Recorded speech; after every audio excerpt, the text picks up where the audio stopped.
السلام عليكم ورحمة الله وبركاته. الحمد لله نحمده ونستعينه ونؤمن به ونتوكل عليه ونعوذ بالله من شرور أنفسنا ومن سيئات أعمالنا. من يهده الله فلا مضل له ومن يضلل فلا هادي له. وأشهد أن لا إله إلا الله وحده لا شريك له وأشهد أن محمدا عبده ورسوله أرسله بالهدى ودين الحق ليظهره على الدين كله ولو كره المشركون. اللهم صل على محمد وعلى آل محمد كما صليت على إبراهيم وعلى آل إبراهيم إنك حميد مجيد.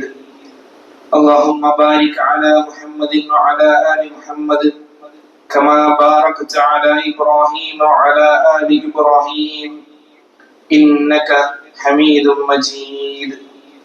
أما بعد فإن خير الحديث كتاب الله وخير الهدي هدي محمد صلى الله عليه وسلم وشر الأمور محدثاتها وكل محدثة بدعة وكل بدعة ضلالة وكل ضلالة في النار. أعوذ بالله من الشيطان الرجيم. يا أيها الذين آمنوا اتقوا الله حق تقاته ولا تموتن إلا وأنتم مسلمون. يا أيها الناس اتقوا ربكم الذي خلقكم من نفس واحدة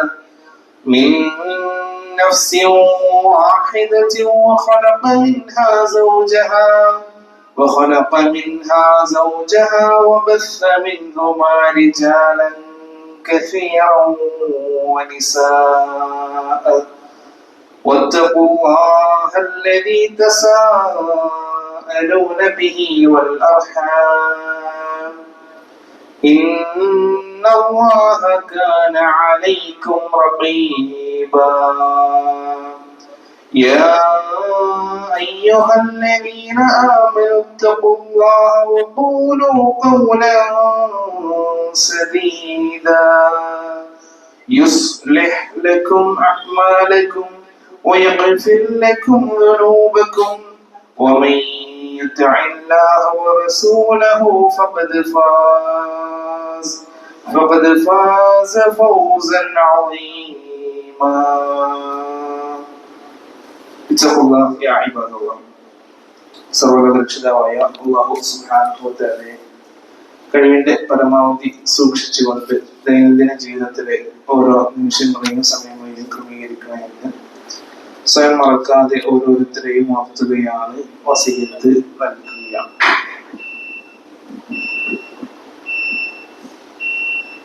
റബ്ബ് സുബ്ഹാനഹു വ തആല ഒരുപാട് അനുഗ്രഹങ്ങൾ നമുക്ക് നൽകിയിട്ടുണ്ട്.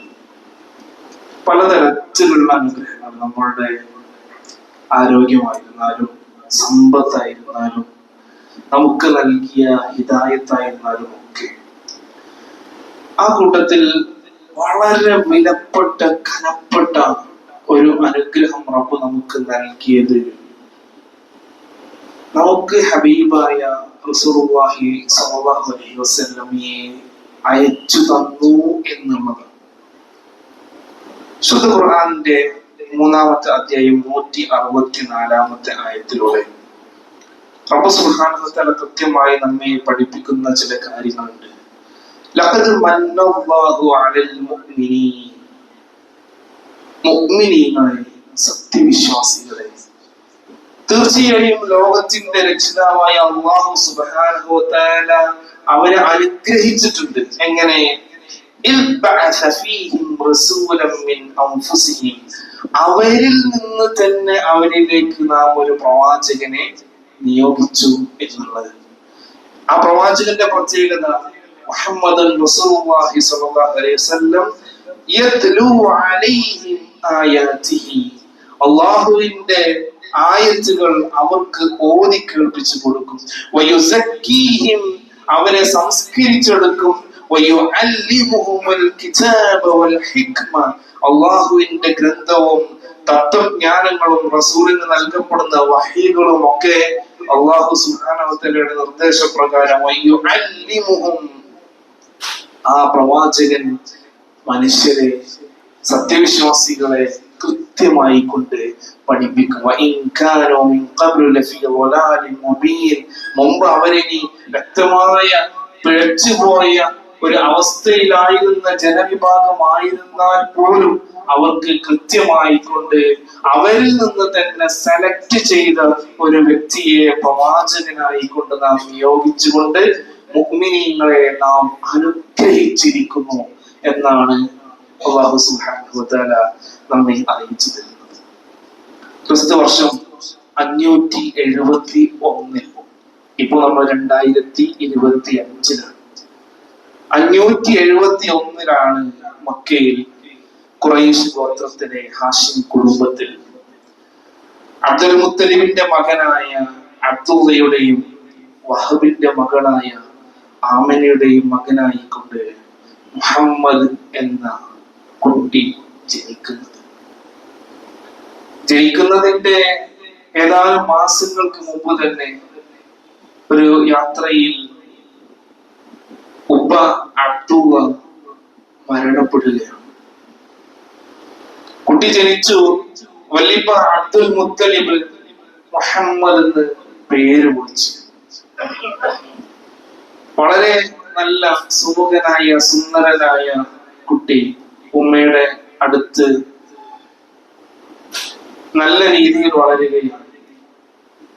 മുലകുടി പ്രായത്തിൽ തന്നെ നല്ല ഭാഷ ശീലിക്കുവാനും നല്ല സംസ്കാരം ലഭിക്കുവാനും ഉൾപ്രദേശങ്ങളിൽ കൊണ്ടുപോയി ആക്കുന്ന ഒരു പതിവ് അറബികൾക്കുണ്ടായിരുന്നു.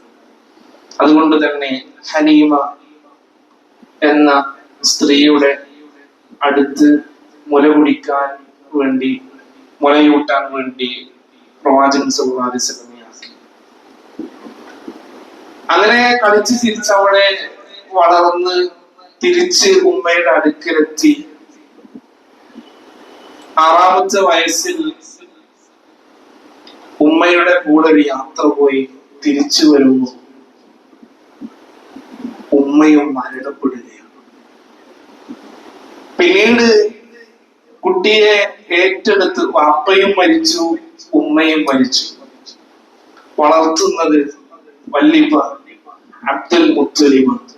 പക്ഷേ ഏതാനും വർഷത്തിനുള്ളിൽ അബ്ദുൽ മുത്തലിബ് എന്ന വല്ലിപ്പയും മരണപ്പെടുകയാണ്.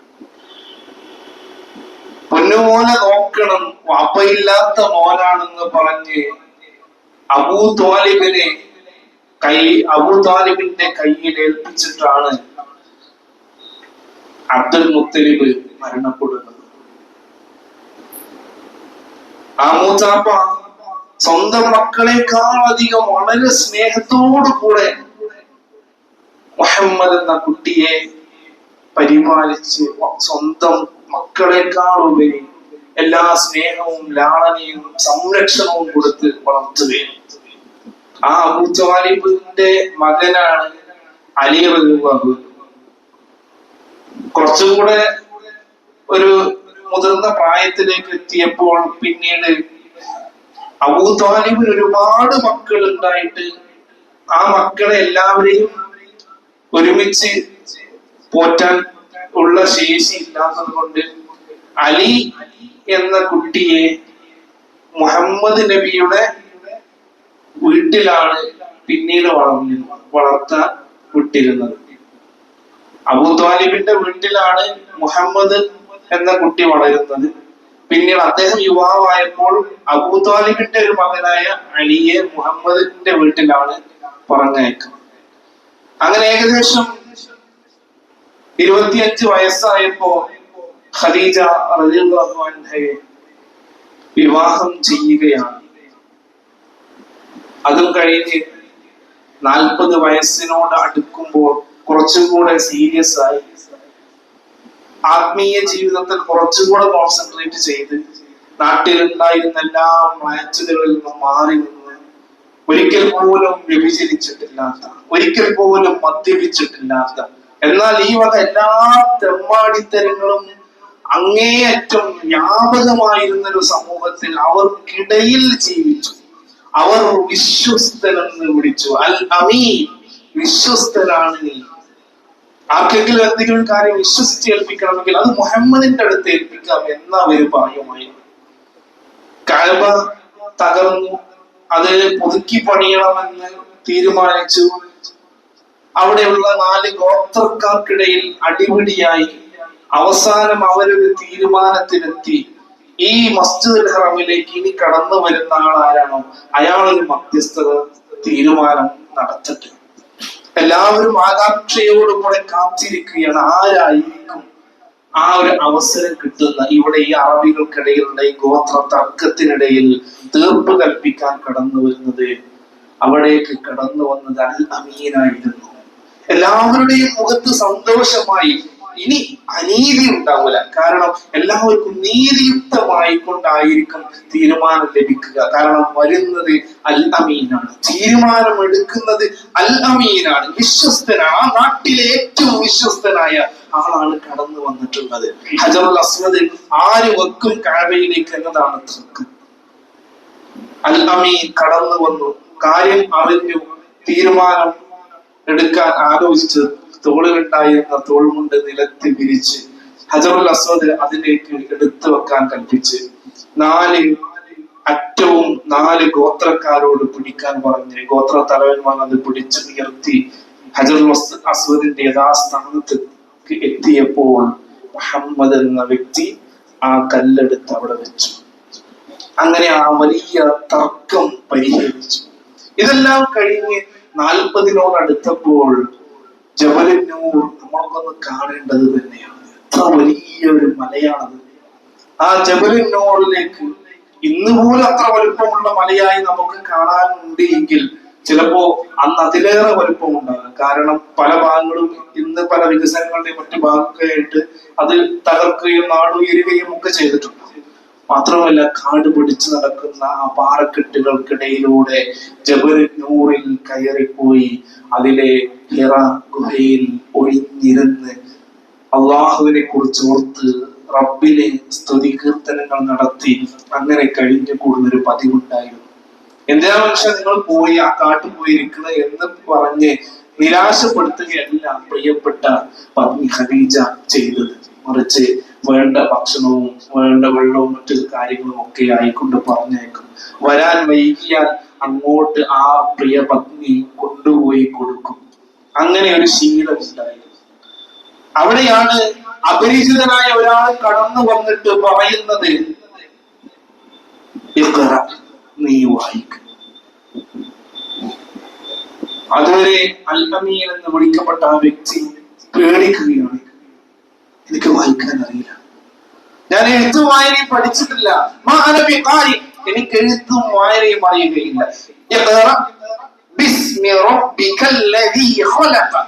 നിന്നെ സൃഷ്ടിച്ച നിന്റെ രക്ഷിതാവിന്റെ നാമത്തിൽ വായിക്കുന്നു പറഞ്ഞ് ചേർത്ത് പിടിച്ച് അങ്ങോട്ട് വായിപ്പിച്ചു.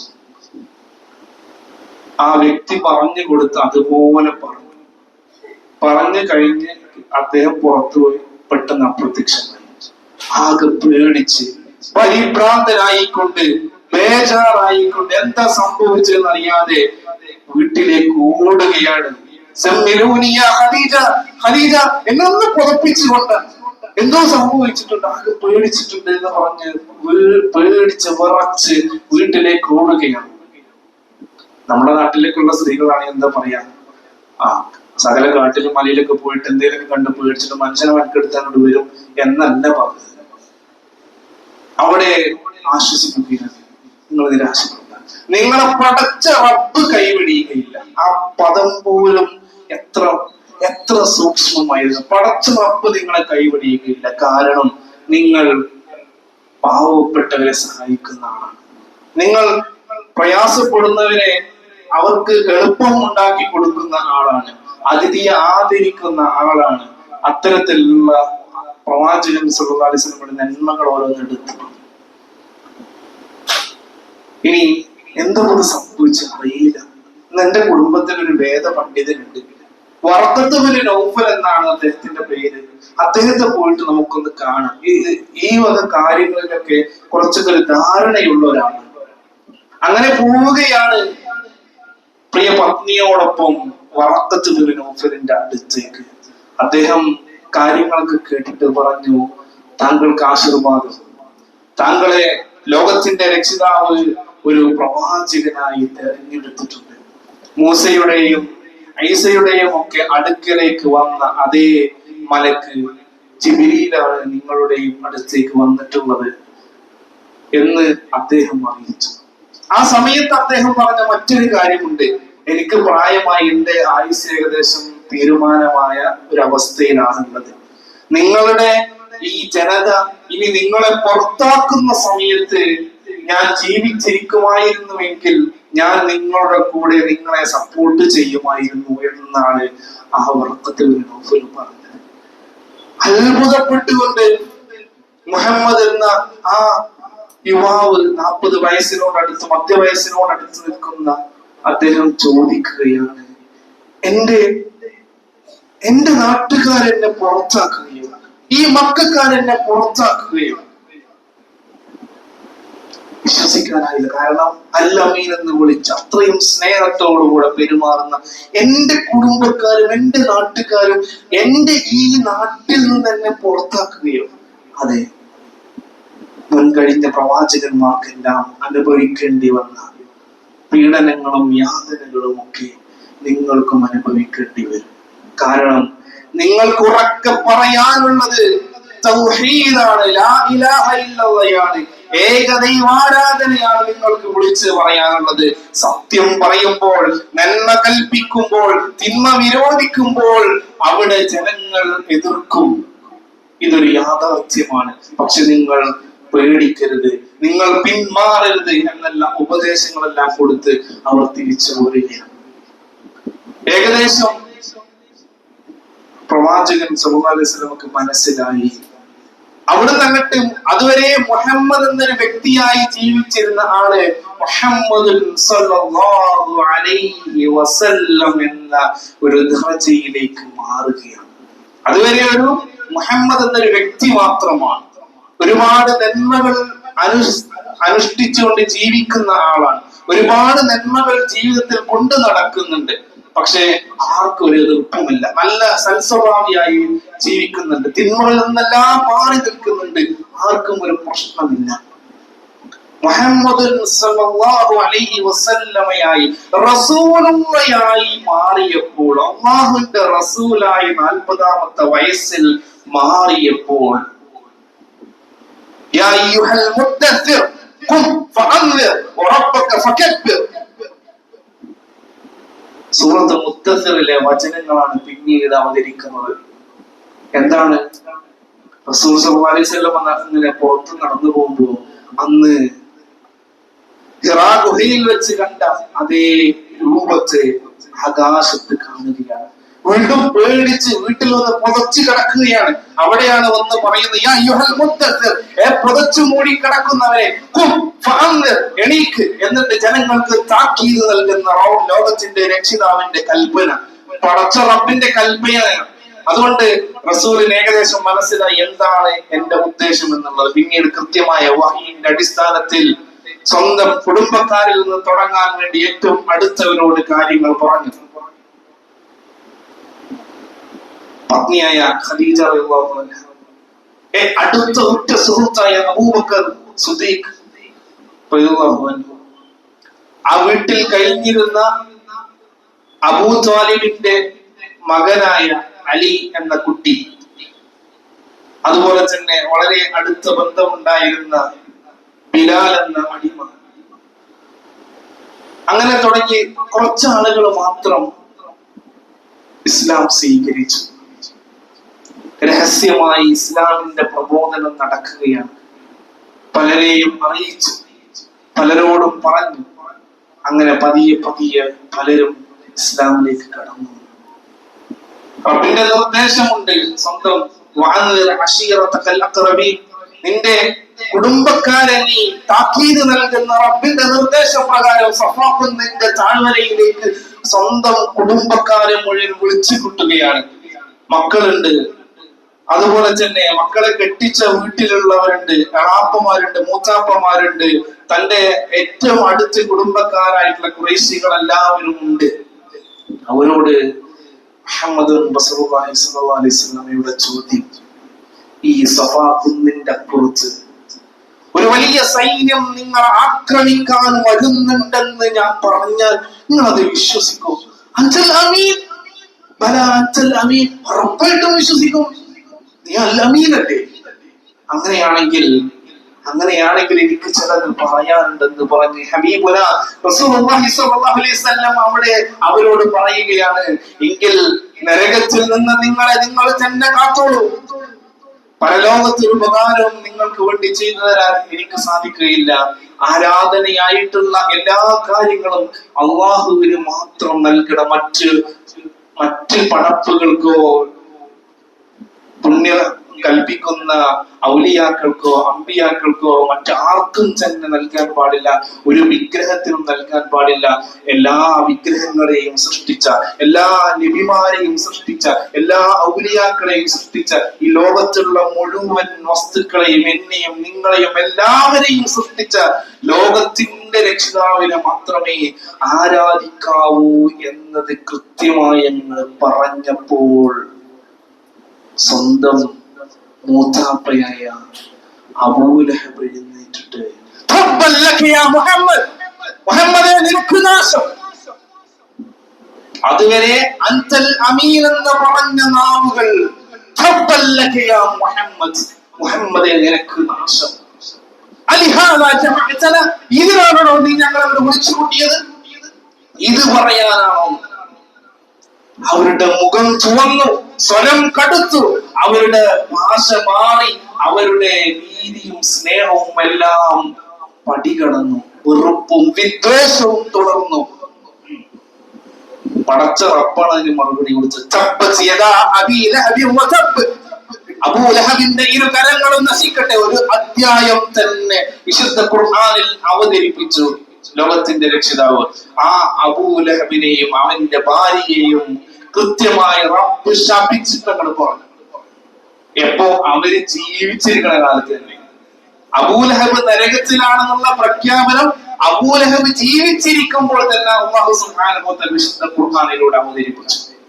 അബൂലഹബിനൊന്ന് വെറുതെ പറഞ്ഞാൽ മതിയായിരുന്നു, ഞാൻ മുസ്ലിമായി, വെറുതെ ആളെ പറ്റിക്കാൻ വേണ്ടി പറഞ്ഞാൽ പോലും ഖുർആൻ അങ്ങോട്ട് പൊളിയുമായിരുന്നു. കാരണം ഒരാൾ ഇസ്ലാം സ്വീകരിച്ച അയാളുടെ മുൻ കഴിഞ്ഞ പാവങ്ങളെല്ലാം പൊറുക്കപ്പെട്ടു എന്നാണ് പറയുന്നത്. അതുകൊണ്ട് അബൂലഹബിനെ റബ്ബ് ശപിച്ചതല്ലേ എന്ന് വെറുതെ പറഞ്ഞാൽ മതിയായിരുന്നു. എന്ത്, ഞാൻ വിശ്വസിച്ചു, ഞാൻ മുസ്ലിം ആയിരിക്കുന്നു പറഞ്ഞിട്ട് വേറെ എത്രയും മുനാഫിക്കുകൾ ഉണ്ടായിരുന്നല്ലോ. അതുപോലെ ഒന്ന് പറഞ്ഞിരുന്നെങ്കിൽ പോലും ഖുർആനിന്റെ അജയ്യത പൊളിഞ്ഞു പോകുമായിരുന്നു. ഇല്ല, അതുണ്ടായില്ല. കാരണം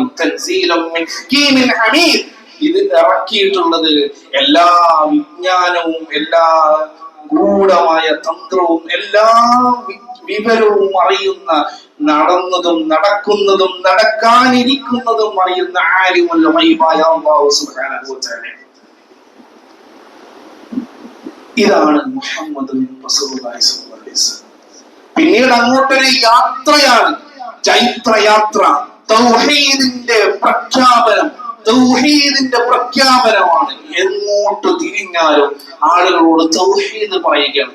ഓരോരുത്തരും സ്വകാര്യമായി ദഅവത്ത് നടത്തി പിന്നീട് പരസ്യ പ്രബോധനത്തിലേക്ക് കടന്നു വന്നു. ആ നാട്ടുകാര് പല വിധത്തിൽ എതിർത്തു. അവസാനം ആ നാട് വിട്ടു പോകേണ്ടി വന്നു. ആ മുഹമ്മദ് റസൂലുള്ളാഹി സ്വല്ലല്ലാഹു അലൈഹി വസല്ലമയാണ് സത്യവിശ്വാസികൾ സ്നേഹിക്കുന്നത്. ആ പ്രവാചകൻ സ്വല്ലല്ലാഹു അലൈഹി വസല്ലമയാണ് ഓരോ മുസ്ലിമും തന്റെ ജീവനേക്കാൾ സ്നേഹിക്കുന്നത് എന്ന തിരിച്ചറിവ് നമുക്കുണ്ടായിരിക്കണം. ഒരിക്കൽ ഉമർ ഇബ്നുൽ ഖത്താബ് റളിയല്ലാഹു അൻഹു റസൂലിന്റെ അടുക്കൽ കടന്നു വന്നിട്ട് പറയുകയാണ്, റസൂലേ, എനിക്ക് എന്നെ കഴിഞ്ഞ പിന്നെ ഏറ്റവും ഇഷ്ടം താങ്കളെയാണ്. ശരിയായിട്ടില്ല ഉമറേ എന്നാ പറഞ്ഞത്. ശരിയായിട്ടില്ല ഉമറേ. ഉമർ ഒന്ന് പേടിച്ചു പോയി. എന്നിട്ട് പറഞ്ഞു, എങ്കിൽ എനിക്ക് എന്നേക്കാളധികം ഈ ലോകത്തെ ഏറ്റവും ഇഷ്ടം താങ്കളെയാണ് റസൂലെ എന്ന് പറഞ്ഞപ്പോ അൽ ആന യാ ഉമർ, ഇപ്പോഴാണ് ശരിയായത് ഉമറേ എന്ന് റസൂലുള്ളാഹി സ്വല്ലല്ലാഹു അലൈഹി വസല്ലം തിരിച്ചു കൊടുക്കുകയാണ്. ആ സഹാബത്ത് സ്നേഹിച്ച പോലെ, ആ റസൂൽ സ്വല്ലല്ലാഹു അലൈഹി വസല്ലമയുടെ കൂടെ ജീവിച്ച സഹാബത്ത് അവർ റസൂലിനെ പിൻപറ്റിയതുപോലെ പിൻപറ്റാനും സ്നേഹിക്കാനും ആ പ്രവാചകൻ സ്വല്ലല്ലാഹു അലൈഹി വസല്ലമയുടെ ജീവിതം അനുധാവനം ചെയ്തുകൊണ്ട് ജീവിതം ക്രമീകരിക്കാനുമുള്ള തൗഫീഖ് നൽകി റബ്ബ് നമ്മളെ അനുഗ്രഹിക്കുന്നു.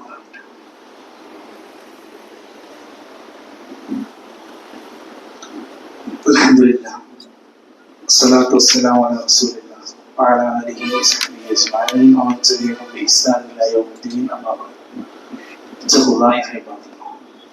സർവ്വലോകരക്ഷിതാവായ അല്ലാഹു സുബ്ഹാനഹു വ തആലയെ കാത്തു സൂക്ഷിച്ചുകൊണ്ട് ജീവിതം ക്രമീകരിക്കുകയും നമുക്ക് കൂടെ ചെയ്യാൻ വസീയത്ത് നൽകുകയും 1400 വർഷങ്ങൾക്ക് മുമ്പ് മക്കയിൽ ജീവിച്ച് മദീനയിൽ മരണപ്പെട്ട ആ മുഹമ്മദ് മുസ്തഫ സല്ലല്ലാഹു അലൈഹി വസല്ലമയെയാണ് സത്യവിശ്വാസികൾ സ്നേഹിക്കുന്നതും ജീവിതത്തിൽ പകർത്തുന്നതും. ആ പ്രവാചകനെ സ്നേഹിക്കാത്തിടത്തോളം ഒരാൾ തന്നെ വിശ്വാസിയാവില്ല. ആ പ്രവാചകൻ സല്ലല്ലാഹു അലൈഹി വസല്ലമയെ പിൻപറ്റാത്തിടത്തോളം തന്നെ ഒരാളും തന്നെ വിശ്വാസിയാവുകയില്ല. ലാ യുഅ്മിനു അഹദുകും ഹത്താ അകൂന അഹബ്ബ ഇലൈഹി മിൻ വലദിഹി വവാലിദിഹി വന്നാസി അജ്മഈൻ. ലാ യുഅ്മിനു അഹദുകും, നിങ്ങളുടെ ഒരാളുടെയും ഈമാൻ പൂർത്തിയാകുന്നില്ല. ഹത്താ, ഏതുവരെ? അകൂന, ഞാനായി തീരണം അവന്, അഹബ്ബ ഇലൈഹി, അവനെ ഏറ്റവും പ്രിയപ്പെട്ടവൻ ഞാനായി തീരണം. അവന്റെ വാപ്പയേക്കാൾ, അവന്റെ മാതാപിതാക്കളെക്കാൾ, അവന്റെ മക്കളെക്കാൾ, ലോകത്തുള്ള മുഴുവൻ മനുഷ്യരെക്കാളും എന്നത് റസൂലുള്ളാഹി സ്വല്ലല്ലാഹു അലൈഹി വസല്ലം കൃത്യമായി പഠിപ്പിച്ചിരുന്നതാണ്. അതുകൊണ്ട് ആ റസൂലിനെ സ്നേഹിക്കേണ്ട കാര്യത്തിലോ റസൂലിനെ പിൻപറ്റേണ്ട കാര്യത്തിലോ ആ റസൂലുള്ളാഹി സ്വല്ലല്ലാഹു അലൈഹി വസല്ലമയുടെ നിർദ്ദേശങ്ങൾ ജീവിതത്തിൽ പകർത്തുന്ന കാര്യത്തിലോ ഒരു ലെവലേശം പോലും തന്നെ തർക്കമോ അതിനെക്കുറിച്ച് ഒരു വൈജാത്യമോ നമ്മുടെ മനസ്സിൽ ഉണ്ടാകാൻ പാടില്ല. മറിച്ച് റസൂൽ സല്ലല്ലാഹു അലൈഹി വസല്ലം എന്ത് പറഞ്ഞാലും, ആ റസൂൽ എന്ത് കൽപ്പിച്ചാലും അവിടെ സമിഅന വ അതഅന എന്നതാണ് സത്യവിശ്വാസികളുടെ നിലപാട്. പിന്നെ വേറെ ആകെ ചെറിയൊരു പ്രശ്നം എന്താ, എങ്ങനെയാണ് ആ റസൂലിനെ സ്നേഹിക്കേണ്ടത് എന്നത് അത് റസൂലുള്ളാഹി സ്വല്ലല്ലാഹു അലൈഹി വസല്ലം കൃത്യമായി പഠിപ്പിച്ചിട്ടുണ്ട്. ആ പറയപ്പെട്ട ഉമർ ഇബ്നുൽ ഖത്താബ് റളിയല്ലാഹു അൻഹു റസൂലിനോട് സ്നേഹമില്ലാതെ നമ്മൾ ആരെങ്കിലും പറയോ? ഇല്ല. അബൂബക്കർ സിദ്ദീഖ് റളിയല്ലാഹു അൻഹു റസൂലിനോട് സ്നേഹമില്ലായിരുന്നു എന്ന് നമ്മൾ ആരെങ്കിലും പറയോ? ഇല്ല. ഖദീജ ബീവിക്ക് റസൂൽ സല്ലല്ലാഹു അലൈഹി വസല്ലമയുടെ സ്നേഹമില്ലായിരുന്നു എന്ന് നമ്മൾ ആരെങ്കിലും പറയോ? ഇല്ല. ആയിഷ ബീവിക്ക് റസൂലുള്ളാഹി സ്വല്ലല്ലാഹു അലൈഹി വസല്ലമയുടെ സ്നേഹമില്ലായിരുന്നു എന്ന് നമ്മൾ ആരെങ്കിലും പറയുമോ? അവർ എത്ര കണ്ട് റസൂലിനെ സ്നേഹിച്ചു. ത്വൽഹാന്റെ ശരീരത്തിൽ അമ്പുകൾ തറക്കാത്ത, വെട്ടുകൊള്ളാത്ത ഒരു സ്ഥലമില്ലായിരുന്നു ഉഹദിന്റെ രണാങ്കണത്തിൽ നിന്നാണ്. എന്തിന്? റസൂലിന് നേരെ വരുന്ന അമ്പുകളും വെട്ടുകളും തടുത്തിട്ട്, സ്വശരീരം കൊണ്ട് തടുത്ത്. അങ്ങനെയാണ് അവരൊക്കെ ഷഹീദാകുന്നത്. അവർക്ക് റസൂലിനോട് സ്നേഹമില്ലായിരുന്നു എന്ന് നമ്മൾ ആരെങ്കിലും പറയും? ഇല്ല. അവരൊക്കെ റസൂലിനെ സ്നേഹിച്ചവരാണ്. അവരെങ്ങനെയാണോ റസൂലിനെ സ്നേഹിച്ചത് അങ്ങനെയാണ് ഇന്ന് 2025 ജീവിക്കുന്ന നമ്മൾ റസൂലിനെ സ്നേഹിക്കേണ്ടത്. ഇത് മാത്രമേ ഉള്ളൂ. അവരാരും റബീഉൽ അവ്വൽ 12 സമയത്ത് റാലി നടത്തിയിട്ടില്ല.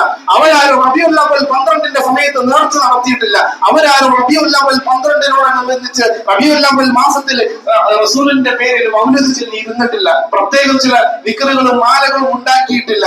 അവര് അതിന്റെ പേരിൽ ഒരു ഹൽക്ക കൂടിയിട്ടില്ല. അവർ നബിദിനാഘോഷം എന്ന പേരിൽ ഒരു കാര്യവും ചെയ്തിട്ടില്ല. ഒരു ബിരിയാണി പോയിട്ട് ഒരു ഈത്തപ്പഴത്തിന്റെ ഒരു ചീള് പോലും ഇന്ന് നബിദിനമല്ലേ എന്ന് പറഞ്ഞ് കൊടുത്തിട്ടില്ല എങ്കിൽ അവർ സ്നേഹിച്ച റസൂലിനെ അവർക്കുള്ളതിലേറെ സ്നേഹം നമുക്ക് സ്നേഹിക്കാനുണ്ട്. അത് അവര് സ്നേഹിച്ച പോലെയാണ് സ്നേഹിക്കേണ്ടത്. അതല്ലാതെ നമ്മളുടെ വക നമുക്ക് തോന്നിയത് കാട്ടിക്കൂട്ടിയിട്ട് വലിയ റാലിയും നടത്തിയിട്ട് വലിയ നേർച്ചയും നടത്തിയിട്ട് വലിയ ഭക്ഷണങ്ങളും തയ്യാറാക്കിയിട്ട് അത് വയറു നിറയെ കഴിച്ചിട്ട് ഏമക്കും വിട്ട് നടക്കലല്ല പ്രവാചക സ്നേഹം. മറിച്ച് റസൂലുള്ളാഹി സ്വല്ലല്ലാഹു അലൈഹി വസല്ലമയെ സ്നേഹിക്കേണ്ടത് എങ്ങനെയാണ്? റസൂലുള്ളാഹി സ്വല്ലല്ലാഹു അലൈഹി വസല്ലം നിർദ്ദേശിച്ച കാര്യങ്ങൾ ജീവിതത്തിൽ പകർത്തിക്കൊണ്ട്, റസൂൽ വിരോധിച്ച കാര്യങ്ങൾ ജീവിതത്തിൽ നിന്ന് ഒഴിവാക്കിക്കൊണ്ട്, നേരെ മറിച്ച് നാട്ടിൽ നടക്കുന്ന പല റസൂൽ സ്വല്ലല്ലാഹു അലൈഹി വസല്ലം ഹറാമാക്കിയ, നിഷിദ്ധമാക്കിയ പല കാര്യം, മ്യൂസിക് ഇട്ട് ചാടുക, DJ പാർട്ടികളാണ്, മൗലിദിന്റെ പേരിലൊക്കെ പലതരത്തിലുള്ള കാട്ടിക്കൂട്ടലുകളാണ്. ആണും പെണ്ണും ഒന്നിച്ചുള്ള യാത്രകളും കാര്യങ്ങളും ഒക്കെയാണ്. അള്ളാഹുവിൽ ശിർക്ക് വെക്കുന്ന പല വരികളും മാലപ്പാട്ടുകളായി പാടി നടക്കുകയാണ്. എന്തിന്റെ പേരില്? ഹബീബുല്ലാഹ്, അള്ളാന്റെ ഹബീബിന്റെ പേരില്. ഇത് നമുക്ക് സഹിക്കാൻ പറ്റുമോ? ഒരിക്കലുമില്ല. കാരണം അത് ഇസ്ലാമല്ല എന്ന് നമ്മൾ മനസ്സിലാക്കണം. അത് തെറ്റിദ്ധരിച്ചവരെ മനസ്സിലാക്കി കൊടുക്കുകയും വേണം. അത് ആഘോഷിക്കാത്തവർ നബി വിരോധികളല്ല, പ്രവാചകനോട് ഇഷ്ടമില്ലാത്തവരല്ല, മറിച്ച് പ്രവാചകനോട് സ്നേഹമുള്ളവരാ. കാരണം പ്രവാചകൻ സല്ലല്ലാഹു അലൈഹി വസല്ലമയുടെ നിർദ്ദേശം മൻ അമില അമലൻ ലൈസ അലൈഹി അംറുനാ ഫഹുവ റദ്ദ്. ഞാൻ ചെയ്യാത്തൊരു അമല് ദീനിന്റെ പേരിൽ ആരെങ്കിലും ചെയ്താൽ അത് തള്ളണം എന്നുള്ളതാണ്.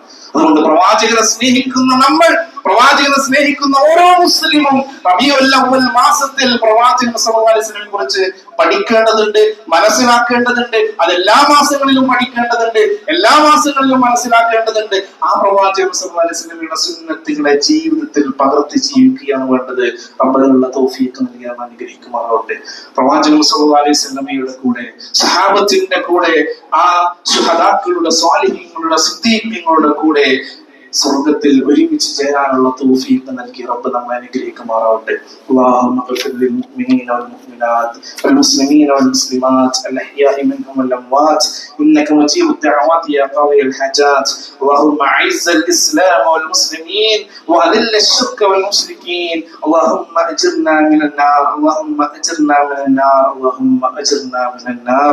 ربنا اغفر لنا ولإخواننا الذين سبقونا بالإيمان ولا تجعل في قلوبنا غلا للذين آمنوا ربنا إنك رؤوف رحيم. ربنا آتنا في الدنيا حسنة وفي الآخرة حسنة وقنا عذاب النار. آمين برحمتك.